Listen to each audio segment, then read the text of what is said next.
ओ नाटक दिदी मैले नाटक गरेको हजुर हजुर रसुवा त जस्तै बनायो नि बेद्रावतीदेखि लिएर टिमुरेसम्म सबै घरहरू स्याब्रुको सबै घरहरू गयो स्याब्रु बेसी बजार गयो सबै गयो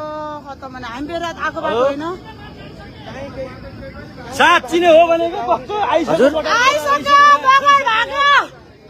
सबै गयो केही बाँकी छैन बेद्रावती बजार माथि खोलो हिँडिरहेको छ हेर्नु त त्यो बजार हो बजार माथि खोलो छ हो बजार माथि खोलो मैले यो ठ्याक्कै लाइनमा देखिएको बजार हो बजार छोपेर खोलो हिँडिरहेछ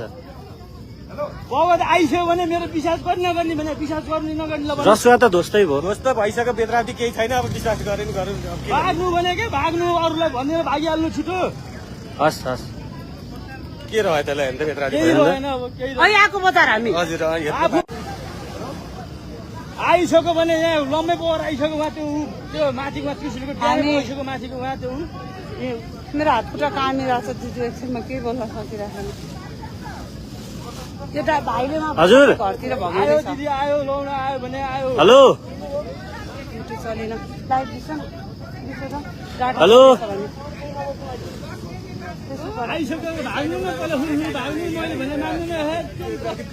को अहिलेसम्म नसुनेकै भाग्नु भन्नु न यार उहाँ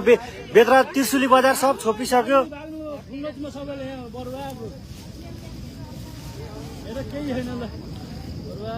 के फुटेको यो ड्याम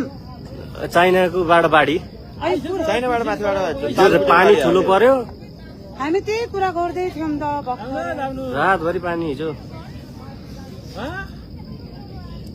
चौकी सौकी त्यो अहिले सबै सबै घर तपाईँहरू आए बजार चौकी सौकी सबै घर केही पनि छैन नि यही त हो नि चौकी के थाहा भन्नलाई झन् आएछ भने के ठुलो बजारै पुरिसक्यो त त्यो हामी बेद्रावती अघि आएको देखेको केही पनि छैन हजुर तपाईँको चेक पोस्टहरू त सबै अनि अघि पुलिसले त्यत्रो बेरसम्म किन नरोकेको त क्षति भयो अब गाडी कति आएको थियो आज गोसाइकुण्ड जाने गाडी कति आएको सबै गयो हेर्नु त झन् बढी भइरहेछ खोलो त बढेर आएको छ अनि त्यत्रो माथि सबै गयो नि पारीको वारिस दुईटै पेट्रोल पम्प गयो 5 मिनट चाँडो गएको भयो नि हामी त जानेर तपाईँहरू चार्जमा कुर्नु भएको थियो रोकिनु भएको थियो हामी त सामान बेच्दै आएको माथि बेचेर चाहिँ बिहानै उठेर हिँड्ने भनेको तुप्चे नै गयो नि तुप्चे सकियो नि तुप्चे बजार सकियो कत्रो छ त हेर्नु त पल्लो भित्तो हान्दै त्यस्तोमा यिनीहरूको दिन यति रहेछ भन्न हामी पनि नगएको यो हामी सबै गयो बेद्रावती सबै रोकेर तिनीहरूले भन्दै थिए गाडीमा सबै गयो तपाईको अफिस भने कता हो अहिले तपाईँले भन्नुभयो कसले भन्ने हो मैले होइन केही छैन यार कस्तो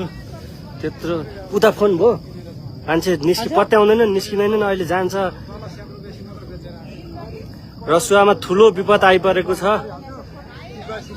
रसुवा आधी रसुवा चाहिँ पुरै डुबानमा परेको छ अहिले बेद्रावतीदेखि शान्ति बजार हुँदै स्याब्रु बेसी टिमुरे सबै डुबानमा छ सबै घरहरू डुबेको छ